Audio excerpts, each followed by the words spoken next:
किसी ने पूछा है,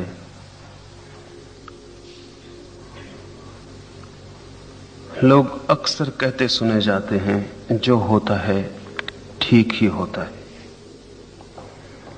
इस ठीक का क्या अर्थ है? क्या यह सिर्फ एक सांत्वना है मन को समझाने के लिए? क्या यह संभव है कि जो भी होता हो सभी ठीक होता हो?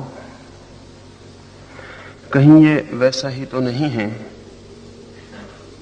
जैसा ईसप की कथा में लोमड़ी को अंगूर खट्टे मालूम पड़े क्योंकि वो उन तक पहुंच नहीं सकी।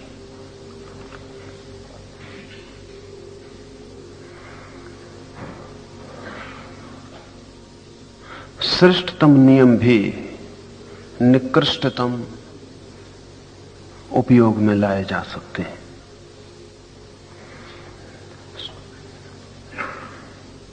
जीवन की परम रहस्य की बातें भी क्षुद्रताओं को छिपाने का कारण बन सकती हैं। ऐसा ही यह सूत्र भी है और लाओत्से से संबंधित है, इसलिए इस पर विचार करना उचित है। लाओत्से कहेगा जो होता है ठीक ही होता है। इसलिए नहीं कि यह कोई सांत्वना है, कोई कंसोलेशन है, बल्कि इसलिए कि ऐसी ही लाओत्से की दृष्टि है। लाओत्से कहता है जो गलत है वो हो ही कैसे सकता है, और जो भी हो सकता है वो ठीक है। यहां ठीक से संबंध जो हो रहा है उसके संबंध में वक्तव्य नहीं है, बल्कि जो हो रहा है उसको देखने वाले के संबंध में वक्तव्य है। जब लाओत्से कहता है जो होता है ठीक होता है, तो वो ये कह रहा है कि अब इस जगत में ऐसा कुछ भी नहीं है जो मेरे लिए बुरा हो। ये वक्तव्य जो होता है उसके संबंध में नहीं है, ये वक्तव्य साक्षी के संबंध में है, लाओत्से के खुद के संबंध में है। लाओत्से ये कह रहा है कि अब ऐसा कुछ भी नहीं है जो मेरे लिए बुरा हो सके। मैं उस जगह खड़ा हूं जहां बुराई नहीं छू सकती है। अब सभी कुछ ठीक है। अब इसलिए सभी कुछ ठीक है कि लाओत्से उस आनंद में है जिस आनंद को नष्ट करने का अब कोई उपाय नहीं। आपके लिए सभी कुछ ठीक नहीं हो सकता। आपके लिए वही ठीक होगा जिससे सुख मिले, और वो गलत होगा जिससे दुख मिले। जब तक आपको दुख मिल सकता है तब तक सभी कुछ ठीक नहीं हो सकता। जब तक आप दुखी हो सकते हैं तब तक सभी कैसे ठीक होगा? छोटा बच्चा आपका पैदा हो प्यारा और मर जाए, कैसे कह सकेंगे कि ठीक हुआ? जिसे प्रेम करते हो और वो न मिल सके, कैसे कह सकेंगे कि ठीक हुआ? जीवन भर जो आप समझते हैं अच्छा है करते रहें और परिणाम बुरे हों, कैसे कह सकेंगे कि ठीक हुआ? नहीं कह सकेंगे, क्योंकि आपका सुख कारण निर्भर है। तो जिन कारणों से सुख सध जाता है वे ठीक हैं, और जिन कारणों से नहीं सधता वे ठीक नहीं है।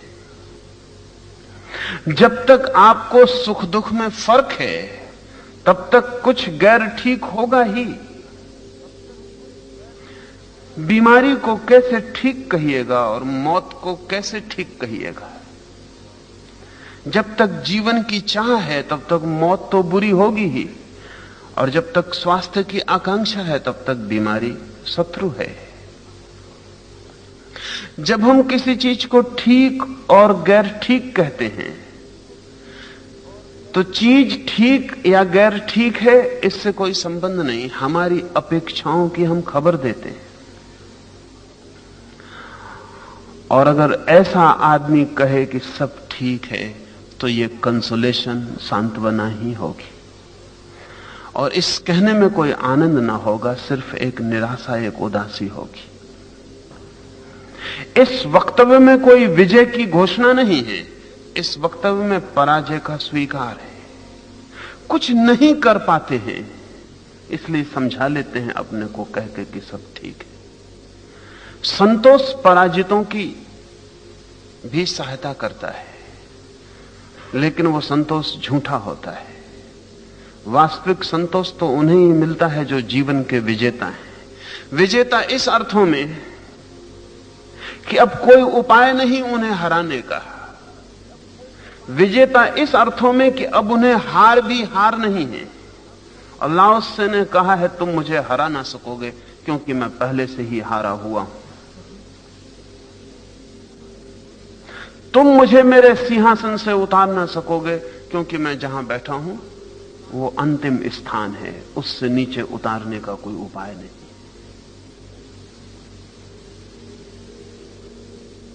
तुम मुझे दुख न दे सकोगे क्योंकि मैंने सुख की आकांक्षा को ही विसर्जित कर दिया है।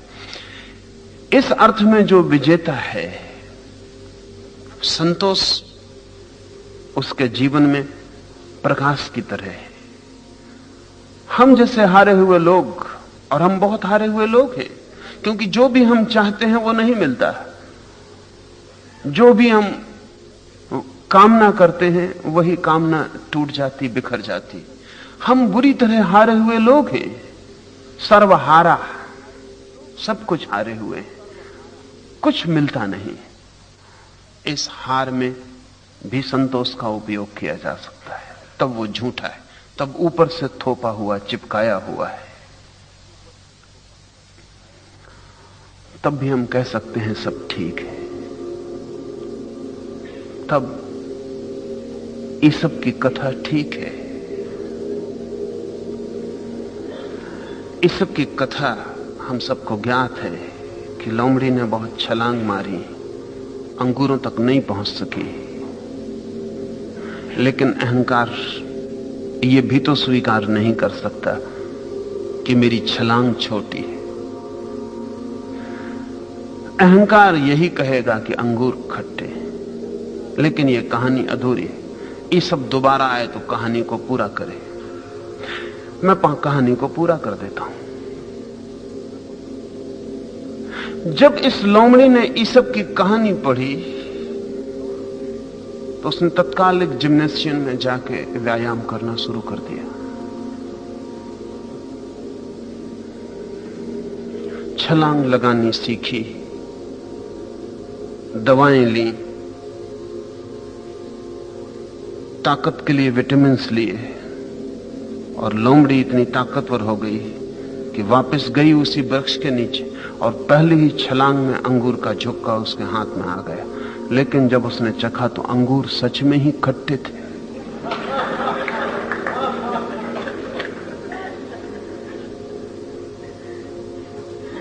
लेकिन अब लोमड़ी क्या करे? उसने लौट के लोगों से कहा कि अंगूर बहुत मीठे हैं।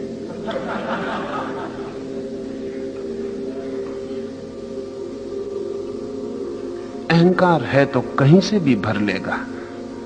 न पहुंच पाए अंगूर तक तो अंगूर खट्टे हैं, और पहुंच जाएं तो खट्टे भी हों तो भी मीठे।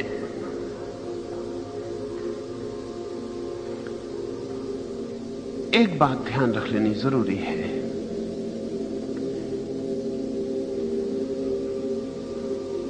कि हम जो भी वक्तव्य दे रहे हैं वो वक्तव्य हमारी पराजय से तो नहीं निकलता है, हार से तो नहीं निकलता है।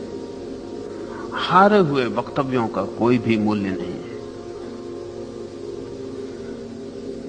अल्लाह से आपको यह नहीं सिखा रहा है कि आप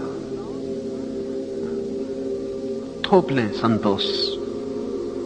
लाओस से यह कह रहा है कि संतोष जीवन के साथ संगीत का संबंध है, पराजय का नहीं, दुश्मनी का नहीं, मैत्री का संबंध है। लाओस से यह कह रहा है कि जो भी होता है वो इतनी विराट घटना है और इतने विराट उसके कारण हैं और इतना विराट उसका फैलाव और रहस्य है कि आप बचकानापन करेंगे अगर आप निर्णय करें कि ठीक है या गलत है। आप निर्णायक नहीं हो सकते। जगत इतनी बड़ी घटना है कि उसमें जो होता है वो तो एक फ्रेगमेंट, एक टुकड़ा है। जैसे कि किसी आदमी को एक उपन्यास का एक पन्ना हाथ में लग जाए और वो उस पन्ने को पढ़ के निर्णय ले कि उपन्यास नैतिक है या अनैतिक है, अश्लील है कि सलील है, कि श्रेष्ठ है कि निकृष्ट है, और उस पन्ने पर वो निर्णय करे ठीक है गलत होने का, तो हम उसे नासमझ कहेंगे। हम कहेंगे पूरी कथा से परिचित हो जाना जरूरी है निर्णय के पहले। लेकिन जगत के संबंध में हम रोज निर्णय लेते हैं और जगत की पूरी कथा से परिचित होने का कोई भी उपाय नहीं है। अगर हिटलर मर जाए बचपन में ही तो उसकी मां सोचेगी बहुत बुरा हुआ, क्योंकि ये एक टुकड़ा है। लेकिन हिटलर ने जो किया, अगर उसकी मां जिंदा हो तो सोचेगी ये पैदा होते ही मर जाता तो अच्छा था। लेकिन ये भी एक टुकड़ा है और अभी इसके बृहत्तर हिटलर भला समाप्त हो जाए, लेकिन हिटलर ने जो किया है वो सक्रिय रहेगा। और यह भी हो सकता है कि दुनिया में अब कोई युद्ध ना हो सिर्फ इसलिए कि हिटलर हो गया। तब हिटलर का होना अच्छा होगा या बुरा? यह हो सकता है कि हिटलर के कारण ही, और मुझे दिखता है बुद्ध और महावीर के कारण युद्ध नहीं रुक सके, हिटलर के कारण रुक सकते हैं, क्योंकि हिटलर ने युद्ध को ऐसा विषाक्त रूप दे दिया, उसको उसकी चरम परिणति तक पहुंचा दिया। बीमारी आखिरी जगह पहुंच गई कि अगर आदमी अब भी युद्ध करे तो फिर हमें मानना चाहिए कि आदमी में आदमियत जैसा कुछ भी नहीं। हो सकता है जगत में अब कोई विराट महायुद्ध ना हो, लेकिन तब उसका सारा श्रेय हिटलर पर ही जाएगा। कौन कह सकता है कि हिटलर का होना अच्छा हुआ या बुरा हुआ? हम टुकड़े पर निर्णय करते हैं, एक खंड पर निर्णय करते हैं। जीवन अखंड धारा है और अनंत है, अनादि है, न उसका प्रारंभ है न उसका कोई अंत है। तो सिर्फ निर्णायक परमात्मा ही हो सकता है। जिस दिन सृष्टि समाप्त हो उस दिन ही तय हो सकता है क्या था ठीक, क्या था गलत। हम कैसे निर्णय ले सकते हैं? लाओस से जब कहता है कि सब ठीक है तो वो ये कह रहा है कि निर्णय हम ले नहीं सकते, ये निर्णय नहीं है। जब लाओस से कह रहा है सब ठीक है तो ये सब गलत है, उसके विपरीत निर्णय नहीं है। जब लाओस से कह रहा है सब ठीक है तो वो ये कह रहा है कि मैं विराट की इच्छा के साथ अपने को एक करता हूं, मेरी अपनी कोई अलग इच्छा नहीं। जीसस को सूली लग रही है, आखिरी क्षण में एक संदेह जीसस को पकड़ जाता है। जब हाथ पर खीले ठोंक दिए गए हैं तब जीसस के मुंह से आह निकलती है। वो कहते हैं, हे परमात्मा, ये तू मुझे क्या दिखा रहा है? कहीं छिपी कोई आकांक्षा रही होगी, कहीं दूर गहरे में जिसका जीसस को भी पता ना हो। ठोके गए खीलों ने उसे जगा दिया होगा, कहीं कोई गहरे में प्रसुप्त कोई बीज रहा होगा। ये भरोसा रहा होगा कि ईश्वर मुझे सूली नहीं लगने देगा। कहीं गहरे में ईश्वर के प्रति यह धारणा रही होगी कि सूली तो बुरी है, तो मुझे ईश्वर सूली कैसे लगने देगा। सूली अच्छी है ऐसा जीसस को ख्याल नहीं रहा होगा, नहीं तो जीसस के मुंह से यह वचन ना निकलता कि हे परमात्मा, ये तू मुझे क्या दिखा रहा है। इसमें ईश्वर पर संदेह तो हो गया। और इसमें सर्व स्वीकार नहीं रहा। सूली बुरी हो गई और जो हो रहा है वो गलत हो रहा है। लेकिन तत्क्षण जीसस जैसे व्यक्ति को बोध आ गया होगा, तत्क्षण जीसस को लगा होगा ये भूल हो गई, ये तो भूल हो गई साफ। मैंने ईश्वर से अपने को ज्यादा बुद्धिमान मान लिया। मैंने निर्णय दे दिया कि जो हो रहा है वो गलत हो रहा है और जो होना चाहिए था सही वो नहीं हो रहा है। इस जरा सी आह में मैं नास्तिक हो गया, मेरी श्रद्धा खंडित हो गई। तो तत्क्षण जीसस ने क्षमा मांगी है। उनकी आंखों से आंसू बह गए और उन्होंने कहा मुझे क्षमा कर, हे परमात्मा मुझे क्षमा कर, तेरी मर्जी ही मेरी मर्जी है, तेरी मर्जी पूरी हो, क्योंकि तेरी मर्जी ही शुभ है। लाओस से जब कहता है सब ठीक है, तो वो ये कह रहा है उस शाश्वत नियम के विपरीत हमारे वक्तव्य नासमझी से भरे हुए हैं। वो शाश्वत नियम इतना बड़ा है, होगा ही, हम उससे ही पैदा होते हैं। मेरी मृत्यु होगी कल, तो मैं कहूंगा बुरा हो रहा है,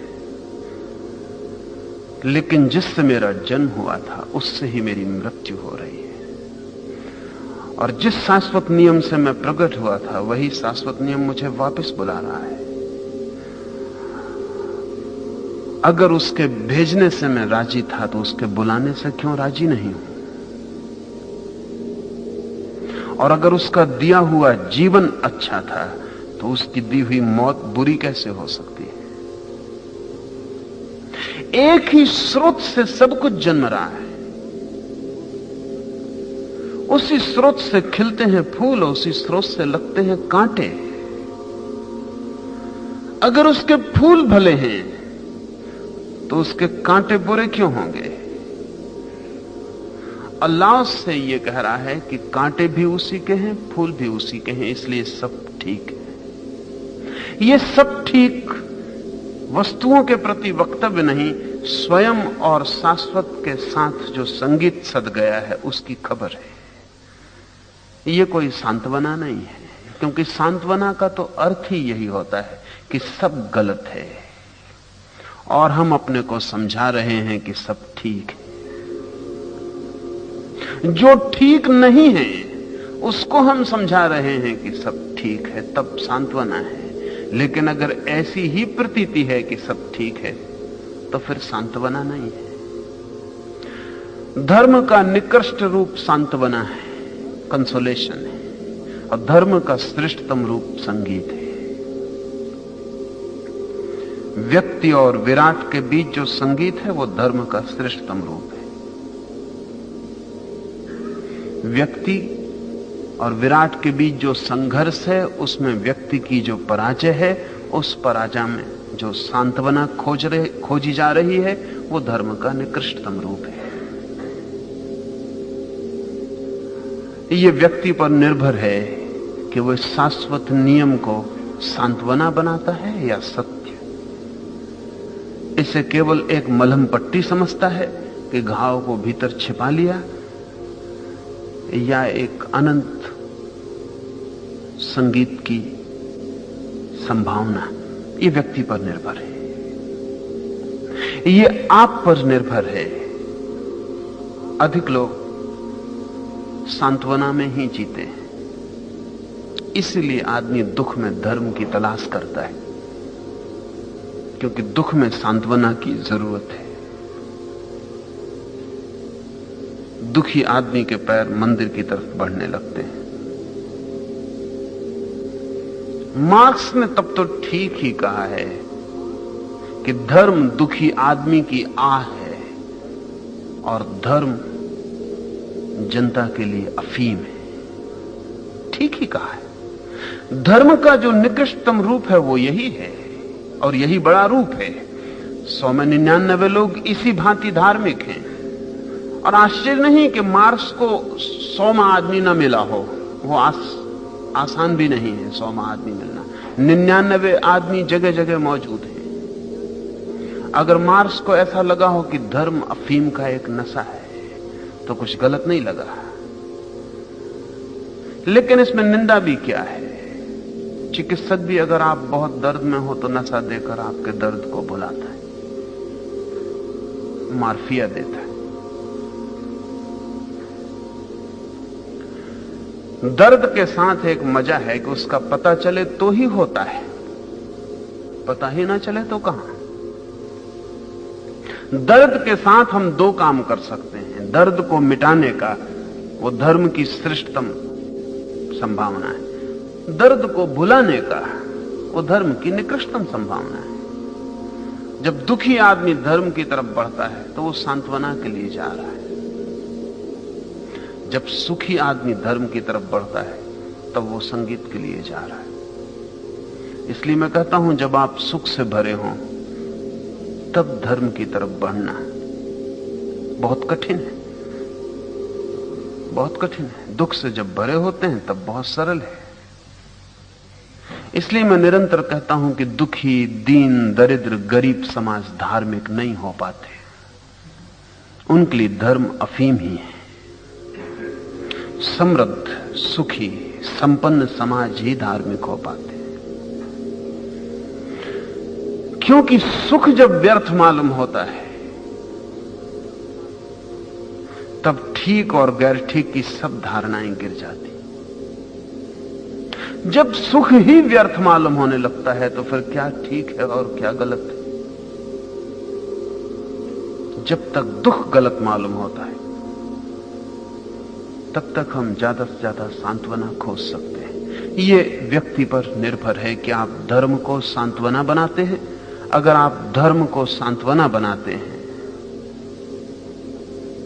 तो धर्म आपके लिए एक ड्रग, अल्कोहल, इससे ज्यादा नहीं है। नीत्शे ने कहा है, पश्चिम में दो मादक द्रव्य हैं, क्रिश्चियनिटी और अल्कोहल, शराब और ईसाईयत। तो ठीक कहा है। अधिक लोग शराब और धर्म से एक ही काम लेते हैं। जो लोग शराब से ले सकते हैं वो धर्म की फिक्र नहीं करते। जो शराब से लेने में डरते हैं वो धर्म से वही काम ले लेते हैं। इसलिए जो धार्मिक, तथाकथित धार्मिक आदमी जो धर्म से शराब का ही काम ले रहा है वो शराबियों के बड़े खिलाफ होगा। सजाती है वो, और शराब कॉम्पिटिटर है उनके धर्म का। इसलिए तथाकथित धार्मिक आदमी शराब के बड़ा खिलाफ होगा, क्योंकि उसे पक्का भरोसा है कि अगर शराब ज्यादा चलती है तो धर्म कम चलेगा। वो कॉम्पिटिटर है। ठीक धार्मिक आदमी को शराब से क्या विरोध हो सकता है? बल्कि एक अर्थ में बेहतर है कि आदमी शराब पी के भुला ले। धर्म पीकर जो भुलाता है वो ज्यादा खतरनाक है, क्योंकि धर्म का दुरुपयोग है वो, और शराब का ये सदुपयोग है। शराब की श्रेष्ठतम संभावना यही है कि आपको भुला दे। धर्म की ये निकृष्टतम संभावना है कि भुला दे। तो जो धर्म का शराब की तरह उपयोग करता है वो धर्म को भी नुकसान पहुंचाता है। उससे बेहतर है वो शराब ही पी ले, कम से कम रास्ता सीधा साफ सुथरा तो है, अपने को धोखा तो नहीं दे रहा। लेकिन अधिक लोग धर्म को भी विस्मरण के लिए ही काम में लाते हैं। उनके कारण ही पृथ्वी धार्मिक नहीं हो पाती। ये प्रश्न ठीक है। सर्व स्वीकार परम आस्तिकता है, टोटल एक्सेप्टेबिलिटी। सर्व स्वीकार में कोई दंश नहीं है। कोई ऐसा नहीं है कि कोई तकलीफ है इसलिए सब स्वीकार, बल्कि ये स्मरण आ गया है कि एक लहर अगर सागर को स्वीकार न करे तो व्यर्थ ही परेशान होगी। एक लहर का होना ही सागर का होना है। सागर का अस्तित्व ही लहर में आंदोलित हो रहा है। अगर लहर अपनी इच्छा निर्मित कर ले तो दुखी होगी, पीड़ित होगी। लहर सागर पर ही सब छोड़ दे तो चिंता का भार हट जाएगा। चिंता हमारी यही है कि हम लहर होकर अपने को सागर समझ लेते हैं, लहर होकर सागर के विपरीत खड़े हो जाते हैं। तब अस्वीकार पैदा होता है, तब ये ठीक है और ये गलत है, हम निर्णायक हो जाते हैं। लाओस से इतना ही कहता है कि निर्णय लहर क्या लेगी। लहर है ही कहां जो निर्णय ले सके, उसका अलग होना ही नहीं है। सागर का एक हिस्सा है, सागर से ही जन्मी है, सागर में ही लीन हो जाएगी। जन्म को जिस सद्भाव से स्वीकार किया है उसी भाव से मृत्यु को भी स्वीकार कर लेना जरूरी। दोनों ही सागर का दान है। सुख को जिस भांति माना वैसे ही दुख को भी मान लेना जरूरी है। दोनों ही सागर के दान है। इस अर्थ में सर्व स्वीकार परम क्रांति है, उससे बड़ी और कोई क्रांति नहीं। क्योंकि